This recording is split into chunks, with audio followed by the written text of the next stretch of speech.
जय हिंद मेरे विद्वान साथियों। आज हम लोग हाइड्रोलिक्स एंड हाइड्रोलिक मशीन जो कि डिप्लोमा सिविल सेकेंड ईयर और मैकेनिकल सेकेंड ईयर का सब्जेक्ट है, तो इसमें टॉप मोस्ट एक्सपेक्टेड क्वेश्चन हम लोग करने वाले हैं। ये सभी क्वेश्चन हैं जो कि बार बार आपके बीटी यूपी के एग्जाम में पूछे गए हैं, तो काफी महत्वपूर्ण क्वेश्चन है। तो जब भी आप एग्जाम देने जाएं तो ये सारे क्वेश्चन को एक बार करके जरूर जाएं, इनको प्रैक्टिस करके ही जाइएगा। देखिए, आपको मैं बता दूं कि अगर हाइड्रोलिक्स में 100 टॉपिक हैं, 100 टॉपिक हैं, तो इसमें से कुछ ही 20 टॉपिक कुछ ऐसे होते हैं जो कि बार बार 80% टाइम जो है कि यही टॉपिक जो है बार बार पूछे जाते हैं। तो अगर आप ये 20 टॉपिक तैयार कर लेते हैं तो आपके एग्जाम में काफी अच्छे मार्क्स आ जाएंगे। ठीक है, तो ये 20 टॉपिक वही सब टॉपिक है जो हम आपको करा रहे हैं। तो चलिए आज का क्वेश्चन देखते हैं कि क्या है, जो कि काफी महत्वपूर्ण क्वेश्चन है। आपने पढ़ रखा है तो पर भी अच्छी बात है, अगर आपने इसे नहीं पढ़ा है तो अभी से ही तो आप तैयार कर लें इसे। तो ये क्वेश्चन है कि बोर्डन नली दाब गेज की कार्यविधि चित्र बनाकर समझाएं। तो बोर्डन नली दाब गेज के बारे में पूछा है। ये आपके प्रीवियस ईयर पेपर जितने हमें मिल पाए हैं उसमें 2014, 16 और 19 में ये क्वेश्चन पूछे गए हैं और आने वाले सभी एग्जाम में बार बार ये पूछे जाते हैं। एक्चुअली ये जो पेपर है, इसमें इस चैप्टर से 3 क्वेश्चन पूछे जाते हैं जो कि अल्टरनेट पूछे जाते हैं। एक तो मैनोमीटर के बारे में पूछा जाता है, एक आपसे पूछा जाता है कि सिंपल मैनोमीटर की कार्यविधि बता दो, या फिर बोर्डन ट्यूब प्रेशर गेज के बारे में एग्जाम में पूछे जाते हैं, या फिर डायाफ्राम प्रेशर गेज के बारे में एग्जाम में पूछे जाते हैं। तो ये है अल्टरनेट आपसे पूछे जाते हैं। अगर मतलब हो सकता है वो आपसे बोर्डन ट्यूब प्रेशर गेज पूछ ले, या फिर डायाफ्राम प्रेशर गेज पूछ ले, अदरवाइज सिंपल मैनोमीटर पूछ ले। तो इसका मतलब ये है कि पूरे चैप्टर में आपको सारा टॉपिक नहीं पढ़ना है। अगर ये 3 टॉपिक आपको तैयार है तो आपके 5 मार्क्स जो है इजिली मिल जाएंगे। ये तीनों टॉपिक को आपको बहुत अच्छे से तैयार करके जाना है। तो आज के इस वीडियो लेक्चर सीरीज में हम बोर्डन ट्यूब प्रेशर गेज को पढ़ने वाले हैं, फिर इसके बाद डायाफ्राम प्रेशर गेज को पढ़ेंगे और फिर सिंपल मैनोमीटर को भी पढ़ेंगे। ठीक है, तो बने रहिए वीडियो में अंत तक। और अगर आपको हमारा ये वीडियो लेक्चर अच्छा लगता है तो अपने दोस्तों के साथ शेयर करिएगा। चलिए स्टार्ट करते हैं। सबसे पहले ये जो बोर्डन नली दाब गेज है इसका परिचय जान लेते हैं कि ये इंट्रोडक्शन है क्या। ये जो है बोर्डन नली दाब गेज एक मैकेनिकल गेज है। क्या है? एक यांत्रिक गेज है। तो यह वह युक्ति है और जिसका उपयोग दाब मापने के लिए किया जाता है, दाब नापने में किया जाता है। क्लियर है? और ये अधिक दाब को नाप सकते हैं। अभी जब हमने मैनोमीटर पढ़ा था कि मैनोमीटर क्या करता था, बहुत कम दाब को नाप सकता था। जब ज्यादा दाब हो तो उसको नापने के लिए हमें मैकेनिकल गेज का इस्तेमाल करना पड़ता है। और मैकेनिकल गेज के अंदर 2 तरह के गेज हमें पढ़ने हैं। पहला है बोर्डन नली दाब गेज और दूसरा है डायाफ्राम दाब गेज। तो बोर्डन ट्यूब प्रेशर गेज आप आज के वीडियो लेक्चर में पढ़ने, और नेक्स्ट वीडियो लेक्चर में डायाफ्राम प्रेशर गेज को हम लोग पढ़ेंगे। तो दोनों ही बहुत ही महत्वपूर्ण है, तो इसको अच्छे से तैयार करिएगा। तो चलिए बात करते हैं बोर्डन नली दाब गेज की। कि बोर्डन नली दाब गेज क्या होती है। तो देखिए आपके सामने बोर्डन नली दाब गेज का एक पिक्चर बना हुआ है।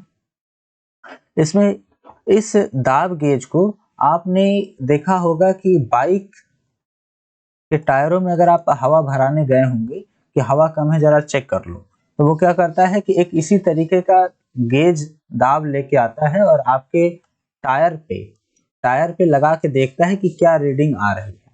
ठीक है, तो जितना भी प्रेशर रहता है वो प्रेशर वो बता देता है कि कितना टायर में प्रेशर है। बात समझ आ रही है? यहाँ पे रीडिंग बनी रहती है 0, 10, 20, 30, 40, इस तरीके से रीडिंग बनी रहती है। तो ये जो नीडल है ये इस तरीके से पैमाने पर ऊपर की तरफ शिफ्ट होते जाता है जितना भी ज्यादा प्रेशर हो। ठीक है, और प्रेशर हमें पता चल जाता है। अगर कम प्रेशर रहता है, जितना कि बाइक के टायर में चाहिए होता है उससे कम है, तो वो उतना ज्यादा हवा भर देता है। हवा डालने के बाद वो चेक कर लेता है कि सामान ठीक ठाक प्रेशर है या नहीं।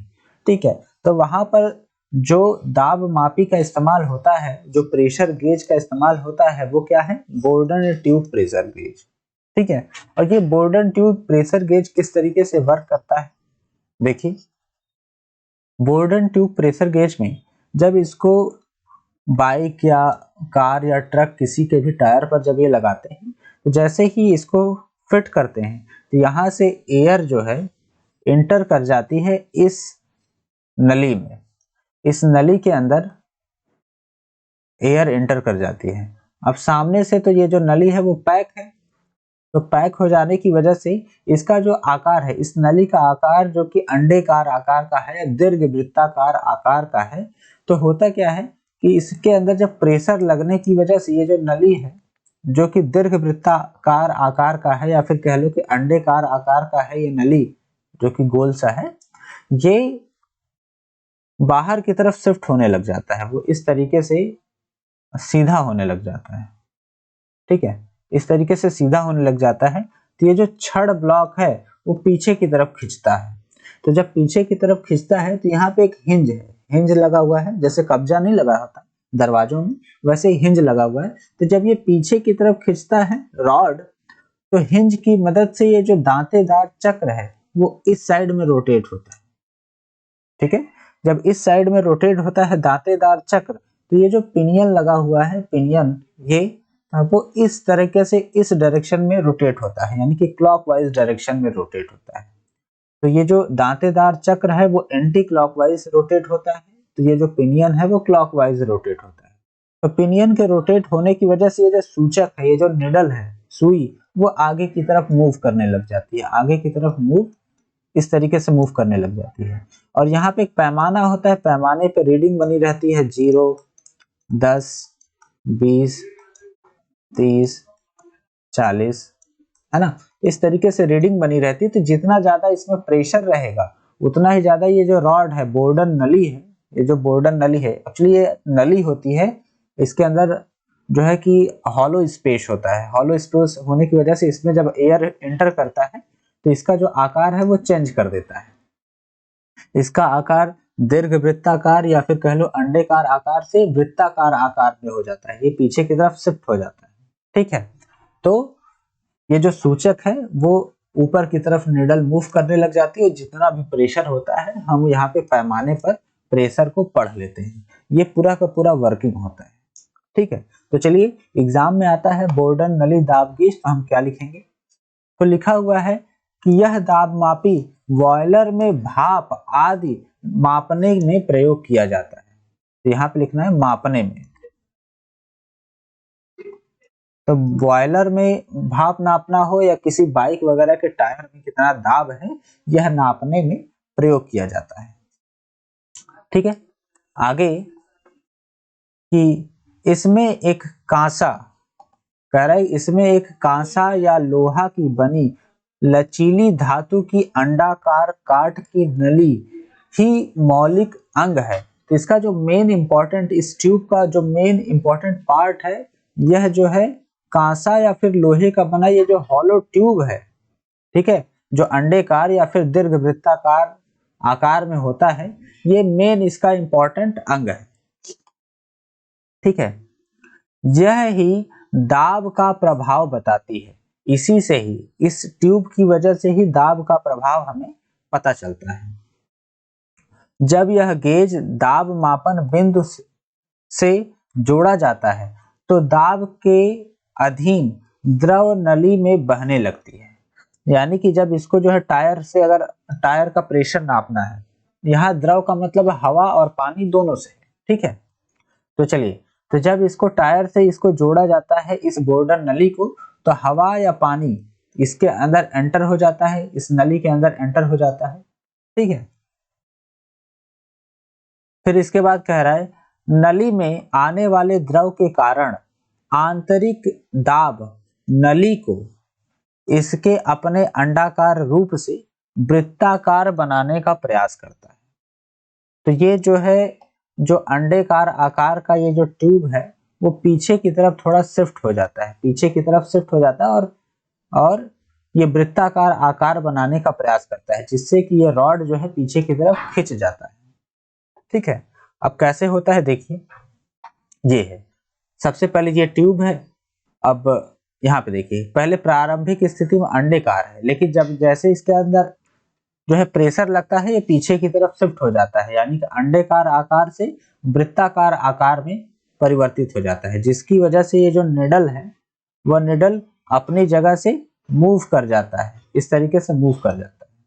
ठीक है, तो निडल मूव कर जाता है और सामने ऊपर पैमाना है, तो पैमाने पे हम रीडिंग पढ़ लेते हैं कि कितना जो है प्रेशर है। तो कुछ ये मैकेनिज्म है। जैसे ही इसके अंदर जो है, ठीक है, हवा जाता है, तो हवा क्या करता है, इसका ये जो ट्यूब है जिसको बोलते हैं बोर्डन नली, तो इसका आकार थोड़ा सा शिफ्ट कर देता है। पहले यहाँ पे था और ये शिफ्ट होके इधर चला जाता है, जिसकी वजह से ये रॉड खिंच जाता है। रॉड के खिंच जाने की वजह से यहाँ पे चक्री लगी है, पिनियन और दांतेदार चक्री है, जिसकी मदद से यह जो निडल है ऊपर की तरफ शिफ्ट हो जाता है। अब जितना ज्यादा दाब होगा उतना ही ज्यादा ये बोर्डन ट्यूब पीछे की तरफ शिफ्ट होगा। क्लियर है? ये पूरा का पूरा मैकेनिज्म है। आई होप कि आपको समझ में आ गया होगा। ठीक है, तो ये जो बोर्डन ट्यूब है वो पीछे की तरफ शिफ्ट होता है, जिसकी वजह से रॉड जो है पीछे की तरफ खिंच जाता है और यहाँ पे हिंज लगा होता है, तो दांतेदार चक्री जो एंटी क्लॉकवाइज घड़ी के चलने की उल्टी दिशा में घूमता है, जिसकी वजह से ये पिनियन जो है क्लॉकवाइज डायरेक्शन में घूमता है और सूचक भी फिर आगे की तरफ मूव करने लग जाता है। तो पूरा ये मैकेनिज्म है। अगर आपको बोर्डन नली दाब गेज आता है तो आपको चित्र बनाना बहुत इंपॉर्टेंट है। ठीक है, एक चीज याद रख लीजिए कि एग्जामिनर जो है कि उसे कॉपी चेक करनी रहती है, तो वो पूरा का पूरा आपकी हैंडराइटिंग उतनी अच्छी नहीं है या फिर किसी भी कारणों से वो पूरा का पूरा आपने क्या मैटर लिखा हुआ है पढ़ता नहीं है, या फिर पढ़ते हैं तो मतलब ऊपर ऊपर पढ़ लेते हैं। लेकिन अगर आपने डायग्राम बना रखा है तो वो डायग्राम देखते ही वो समझ जाता है कि आपने जो भी लिखा है वो सही लिखा होगा, क्योंकि आप डायग्राम बिना पढ़े तो नहीं लिख सकते। ठीक है, तो डायग्राम अगर आपने बना दिया है तो ये कैसे वर्क करता है वो भी आप सही लिखे होंगे, तो वो अच्छे मार्क्स मिल जाते हैं। तो डायग्राम बनाना बहुत इंपॉर्टेंट है, तो इसकी प्रैक्टिस कर लीजिएगा इस डायग्राम की। ठीक है, चलिए आगे देखते हैं। कह रहा है कि वृत्ताकार बनने का प्रयास करता है और तब नली सीधा होने लग जाती है। तो ये जो नली जो है अंडाकार आकार का था वो सीधा होने लग जाती है और वृत्ताकार बनने लग जाती है, जिसके कारण नली में पैदा हुआ प्रत्यक्ष विरूपण यानी कि इलास्टिक डिफॉर्मेशन। तो ये देखिए, ये जो नली है पहले क्या था, पहले इस पोजीशन में थी, अब इसमें विरूपण होके इस पोजीशन में आ गई। ठीक है, तो जो प्रत्यक्ष विरूपण हुआ वृत्तीय अंशांकित चक्री पर लगी नुकीली सुई को घुमाता है। तो ये जो सुई है ये मूव कर जाता है, यहां से यहां मूव कर जाता है, तो सुई को घुमाता है, जो कि पिनियन और सेक्टर यंत्रावली द्वारा जुड़ी होती है। तो यहाँ पे ये जो यंत्रावली है इसको पिनियन और सेक्टर यंत्रावली बोलते हैं। ठीक है, इसके द्वारा जुड़ी होती है। कह रहा है अंशांकित चक्री पर लगी सुई द्वारा दाब का माप पढ़ लिया जाता है। तो यहाँ पे ये जो पूरा का पूरा यहाँ पे देखेंगे तो पूरा का पूरा पैमाना है, तो इस पैमाने पे हम जो है कि दाब पढ़ लेते हैं कि पर्टिकुलर जो है कि टायर वगैरह में कितना प्रेशर है या बॉयलर वगैरह में कितना ज्यादा प्रेशर है। ठीक है, तो ये पूरा का पूरा मैकेनिज्म होता है बोर्डन नली दाब गेज का। आई होप कि आपको समझ में आ गया होगा। तो आपको ये डायग्राम बना लेना है, इसकी अच्छे से प्रैक्टिस कर लेना है, और यह किस तरीके से वर्क करता है आपको समझ में आ गया होगा। तो इसको अपने ही लैंग्वेज में लिख दीजिएगा। बस आपको समझना है कि ये बॉयलर में भाप नापने तथा टायरों में दाब नापने आदि में इसका प्रयोग किया जाता है। इसके अंदर जो ट्यूब लगी होती है वो कांसा या लोहा का बना होता है, और पहले इसका आकार अंडाकार या फिर दीर्घ वृत्ताकार का होता है। तो किसी किसी किताबों में अंडाकार दिखेगा, किसी किताबों में दीर्घ वृत्ताकार दिखेगा, तो दोनों ही लिख सकते हैं। दीर्घ वृत्ताकार आकार का होता है। जब इसको जहां पर दाब मापना है उस बिंदु से जोड़ते हैं तो इसके अंदर जो वायु है वो प्रवेश करता है, जिसकी वजह से यह जो ट्यूब है वह दीर्घ वृत्ताकार से वृत्ताकार आकार होने का यानी कि सीधा होने का प्रयास करता है। ठीक है, जिससे कि वह दीर्घ वृत्ताकार से वृत्ताकार आकार में आ जाता है। और ऐसा करने से इस पे यानी कि बोर्डन नली से जुड़े हुए छड़ में तनाव उत्पन्न होता है, जिससे एक दांतेदार चक्र जो है वह घड़ी के चलने की उल्टी दिशा में मूव करता है, और यह दांतेदार चक्र पिनियन से जुड़ा होता है, ठीक है, और जिसकी वजह से पिनियन घड़ी के चलने की दिशा में क्लॉकवाइज डायरेक्शन में मूव करता है, और पिनियन से एक सूचक, एक निडल जुड़ा होता है, और निडल जो है वह पैमाने पर, ठीक है, अंशांकित पैमाने पर मूव करने लग जाता है, जिससे कि दाब हम पढ़ लेते हैं। तो ये पूरा का पूरा प्रोसीजर हो रहता है बोर्डन नली दाब गेज का, ठीक है। एक बार और आप जो है कि इसका एनिमेटेड वीडियो देखना चाहें तो देख सकते हैं, कुछ इस तरीके से ये वर्क करता है, ठीक है,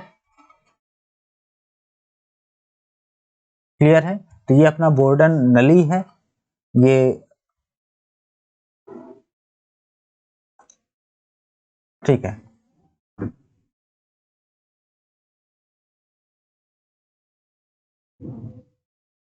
चलिए ठीक है, तो ये पूरा का पूरा प्रोसीजर रहने वाला है। आई होप कि आप समझ गए होंगे, तो इसको अच्छे से आप जो है कि तैयार कर लीजिएगा अपने एग्जाम के लिए, ये काफी महत्वपूर्ण है, ठीक है। मिलते हैं किसी दूसरे वीडियो लेक्चर में। आई होप कि अगर आपको ये वीडियो हेल्पफुल लगा हो तो इस चैनल को सब्सक्राइब कर लीजिएगा, अपने दोस्तों के साथ शेयर करिए, और हमारा मोटिवेशन बनाए रखने के लिए आप हमें एक कमेंट भी प्यारा सा कर सकते हैं। आप जो भी इस वीडियो या चैनल के बारे में जो भी सोचते हैं आप कमेंट करके हमें बता सकते हैं, या फिर आप चाहते हैं कोई और सब्जेक्ट मैं आपको पढ़ाऊं तो उस सब्जेक्ट को भी आप बता सकते हैं, ठीक है। चलिए मिलते हैं किसी दूसरे वीडियो लेक्चर में, तब तक के लिए धन्यवाद।